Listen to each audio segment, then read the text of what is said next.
ایک بزرگ فرماتے ہیں کہ میں ایک سال سخت ترین گرمی کے زمانے میں حج کو چلا، لو بڑی شدت سے چلتی تھی۔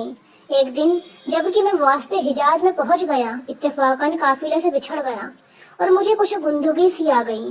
دفعتاً آنکھ جو کھلی تو مجھے اس پر جنگل بیابان میں ایک آدمی نظر آیا۔ میں نے جلدی جلدی اس کی طرف چلا، دیکھا کہ ایک کمسین لڑکا تھا جس کے داڑھی بھی نہ تھی اور اس قدر حسین کی گویا 14ویں کا چاند بلکہ دوپہر کا سورج اس پر ناز و نعمت کے کرشمے چمک رہے ہیں۔ میں نے اس کو سلام کیا۔ اس نے کہا، ابراہیم، وعلیکم السلام۔ میرا نام لینے پر مجھے انتہائی حیرت ہوئی اور مجھ سے سکون نہ ہو سکا۔ میں نے بڑے تعجب سے پوچھا کہ صاحبزادے، تجھے میرا نام کس طرح معلوم ہوا؟ تو نے مجھے کبھی دیکھا بھی نہیں۔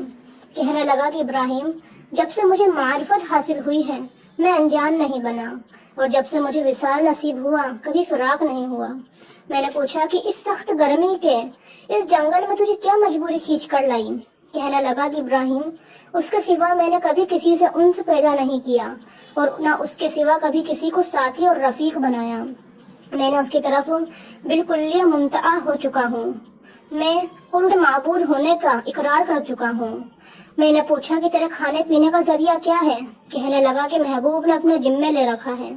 میں نے کہا کہ خدا کی قسم، مجھے ان عوارض کی وجہ سے جو میں نے ذکر کیے تیری جان کے ہلاک ہونے جانے کا اندیشہ ہے۔ تو اس نے روتے ہوئے کہا کہ اس کی آنکھوں سے آنسوؤں کی لڑی موتیوں کی طرح سے اس کے رخساروں پر پڑ رہی تھی۔ چند اشعار پڑے جن کا ترجمہ یہ ہے کہ کون شخص ڈرا سکتا ہے مجھ کو جنگل کی سختی سے، حالانکہ میں اس جنگل کو اپنے محبوب کی طرف چل کر قطع کر رہا ہوں اور اس پر ایمان لا چکا ہوں۔ عشق مجھ کو بے چین کر رہا ہے اور شوق ابھارے لیے جاتا ہے، اور اللہ کا چاہنے والا کبھی کسی آدمی سے نہیں ڈر سکتا۔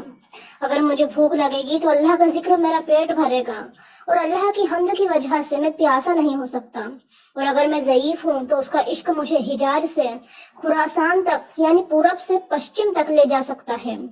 تو میرے بچپن کی وجہ سے مجھے حقیر سمجھتا ہے، اپنی ملامت کو چھوڑ، جو ہونا تھا ہو چکا۔ میں نے پوچھا کہ خدا کی قسم اپنی صحیح عمر بتا کیا ہے؟ کہنے لگا کہ تو نے بڑی سخت قسم مجھ کو دے دی، میرے نزدیک بہت ہی بڑی ہے، میری عمر 12 برس کی ہے۔ پھر وہ کہنے لگا کہ ابراہیم، تجھے میری عمر پوچھنے کی کیا ضرورت پیش آئی؟ میں نے بتا تو دی۔ میں نے کہا کہ تیری باتوں اس نے حیرت میں ڈال دیا۔ کہنے لگا کہ اللہ کا شکر ہے، اس نے بڑی نعمتیں عطا فرمائی، اور اللہ کا فضل ہے کہ اس نے اپنے بہت سے مومن بندوں سے افضل بنایا۔ ابراہیم رحمۃ اللہ علیہ کہتے ہیں کہ مجھے اس کی حسن صورت، حسن سیرت اور اس کے شیریں کلام کا بڑا تعجب ہوا۔ میں نے کہا کہ سبحان اللہ، حق تعالی شانہ نے کیسی کیسی صورتیں بنائی ہیں۔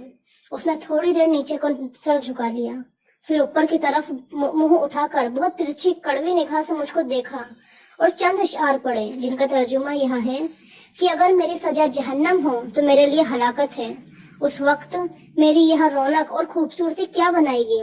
اس وقت میری ساری خوبیوں کو عذاب بیدار بنا دے گا اور جہنم میں طویل عرصے تک رونا پڑے گا، اور جبار جل جلالہ یہ فرمائے گا، او بدترین غلام، تو میرے نافرمانوں میں ہے، تو نے دنیا میں میرا مقابلہ کیا، میری حکم عدولی کی، کیا تو میرے عہد و پیمان کو جو ازل میں ہوئے تھے بھول گیا تھا، یا میری قیامت کی ملاقات کو بھول گیا تھا؟ اے ابراہیم، تو اس دن دیکھے گا کہ فرما برداروں کے منہ 14ویں رات کے چاند کی طرح چمک رہے ہوں گے، اور حق تعالی شانہ اپنے اوپر سے انوار کے پردے ہٹا دیں گے، جس کی وجہ سے یہ فرما بردار اس پاک ذات کی زیارت سے ایسے محبوب ہو جائیں گے کہ اس کے مقابلے میں ہر نعمت اور ہر راحت کو بھول جائیں گے، اور حق تعالی ان فرما برداروں کو ہیبت اور خوشنودی کا لباس پہنائیں گے، اور ان کے چہروں کو رونق اور شادابی عطا ہوگی۔ یہ اشعار پڑھ کر کہنے لگا، اے ابراہیم، محظور وہ ہے جو دوست سے منتع ہو گیا ہو، اور وصال اس کو حاصل ہے جس نے اللہ کی اطاعت سے وفار حاصل کیا ہو۔ لیکن ابراہیم، اپنے رفقائے سفر سے بچھڑ گئے ہو؟ میں نے کہا، ہاں، میں ایسا ہی رہ گیا۔ تجھ سے اللہ کے واسطے سوال کرتا ہوں کہ تو میرے لیے دعا کر کہ میں اپنے ساتھیوں سے جا ملوں۔ میرے اس کہنے پر اس لڑکے نے آسمان کی طرف دیکھا اور کچھ آہستہ آہستہ زبان سے کہا کہ مجھے اس کے ہونٹ حرکت کرتے ہوئے معلوم ہوئے۔ اس وقت مجھے دفعتاً نیند کا جھونکا سا آ گیا اور بے ہوشی سی ہو گئی۔ اس سے جو میں نے افاقہ پایا تو قافلے کے بیچ میں اٹھ کر اونٹ پر اپنے آپ کو پایا، اور میرے اونٹ پر جو میرا ساتھی تھا وہ مجھ سے کہہ رہا تھا، ابراہیم ہوشیار رہو، سنبھلے رہو، ایسا نہ ہو کہ اونٹ پر سے گر جاؤ۔ اور اس لڑکے کا مجھے کچھ اتا پتا نہیں کہ وہ آسمان میں اڑ گیا یا زمین کے اندر اتر گیا۔ جب ہم سارا راستہ طے کر کے مکہ مکرمہ پہنچ گئے اور میں حرم شریف میں داخل ہوا تو کیا دیکھتا ہوں کہ وہ لڑکا کعبہ شریف کا پردہ پکڑے ہوئے رو رہا ہے اور چند شعر پڑھ رہا ہے، جن کا ترجمہ یہ ہے: میں کعبے کا پردہ پکڑ کر رو رہا ہوں اور بیت اللہ کی زیارت بھی کر رہا ہوں، لیکن میرے دل میں کچھ ہے، اس کو اور راز کی بات تو خوب جانتا ہے۔ میں بیت اللہ کی طرف پیدل چل کر آیا ہوں، کہیں سوار نہیں ہوا، اس لیے کہ میں باوجود اپنی کمسینی کے فریفتہ عاشق ہوں۔ میں بچپن ہی سے تجھ پر مرنے لگا ہوں، جبکہ میں عشق کو جانتا بھی نہ تھا، اور اگر ایسا ملامت کرے کسی بات پر تو میں ابھی عشق کا طفیل مکتب ہوں۔ اے اللہ، اگر میری موت کا وقت آ گیا ہو تو شاید تیرے وصل سے باہر یاب ہو سکوں۔ اس کے بعد وہ بے اختیار سجدے میں گر گیا اور میں دیکھتا رہا۔ اس کے بعد میں اس کے پاس گیا اور اس کو ہلایا تو وہ انتقال ہو چکا تھا، رضی اللہ عنہ وارضہ۔ ابراہیم رحمۃ اللہ علیہ کہتے ہیں کہ مجھے اس کے انتقال کا بڑا سخت صدمہ ہوا۔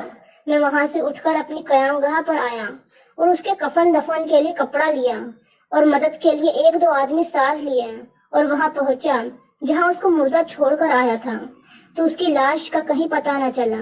وہ دوسرے حاجیوں سے دریافت کیا مگر کسی کو بھی پتہ نہ تھا، نہ کسی نے اس کو دیکھا۔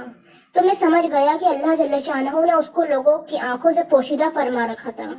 میں وہاں سے اپنی قیام گاہ پر واپس آ گیا اور مجھے کچھ گندگی سی آ گئی تو میں نے اس کو خواب میں دیکھا کہ وہ ایک بہت بڑے مجمع میں اور سب سے پیش ہے اور اس پر عشق کا اس قدر نور چمک رہا ہے اور ایسے عمدہ جوڑے ہیں کہ ان کی صفات بیان میں نہیں آ سکتی۔ میں نے اس سے پوچھا کہ تو وہی لڑکا ہے؟ کہنے لگا کہ ہاں میں وہی ہوں۔ میں نے پوچھا کہ کیا تیرا انتقال نہیں ہوا؟ اس نے کہا کہ ہاں ہو گیا۔ میں نے کہا کہ میں نے تو تیرے تجویز و تفکین کے لیے بہت تلاش کیا، کہیں پتہ نہ چلا۔ کہنے لگا کہ ابراہیم سن، جس نے مجھے میرے شہر سے نکالا اور اپنی محبت میں فروخت کیا اور میرے عزیز و اقارب سے جدا کیا، اسی نے مجھے کفن دیا اور کسی دوسرے کا محتاج نہیں بننے دیا۔ میں نے پوچھا کہ حق تعالی شانہ نے مرنے کے بعد تیرے ساتھ کیا معاملہ کیا؟ اس نے کہا کہ اللہ جل شانہ نے مجھے اپنے سامنے کھڑا کیا اور فرمایا کہ تو کیا چاہتا ہے؟ میں نے عرض کیا کہ الہی تو ہی مقصود ہے اور تیری ہی مجھے آرزو ہے۔ فرمایا کہ بے شک تو میرا سچا بندہ ہے اور جو تو مانگے اس کے لیے کوئی رکاوٹ نہیں۔ میں نے عرض کیا کہ میں یہ چاہتا ہوں کہ میرے زمانے کے تمام آدمیوں میں میری سفارش قبول فرما لیں۔ ارشاد ہوا کہ ان سب کے بارے میں تیری سفارش مقبول ہے۔ ابراہیم رحمۃ اللہ علیہ کہتے ہیں کہ اس کے بعد اس لڑکے نے خواب میں مجھ سے رخصتی مصافحہ کیا اور میں نیند سے بیدار ہو گیا۔ میں نے اپنے حج کے جو برقی ارکان تھے وہ پورے کیے، لیکن اس لڑکے کی یاد سے اور اس کے رنج سے میرے دل کو قرار نہ تھا۔ میں حج سے فارغ ہو کر واپس ہوا، لیکن راستے میں سارے قافلے والے یہ کہتے تھے کہ ابراہیم تیرے ہاتھ کی مہک سے ہر شخص حیران ہے کہ کیسی خوشبو آ رہی ہے۔ اور اس واقعے کے نقل کرنے والے کہتے ہیں کہ مرنے تک ابراہیم رحمۃ اللہ علیہ کے ہاتھوں میں سے وہاں خوشبو آتی رہی۔ سبحان اللہ۔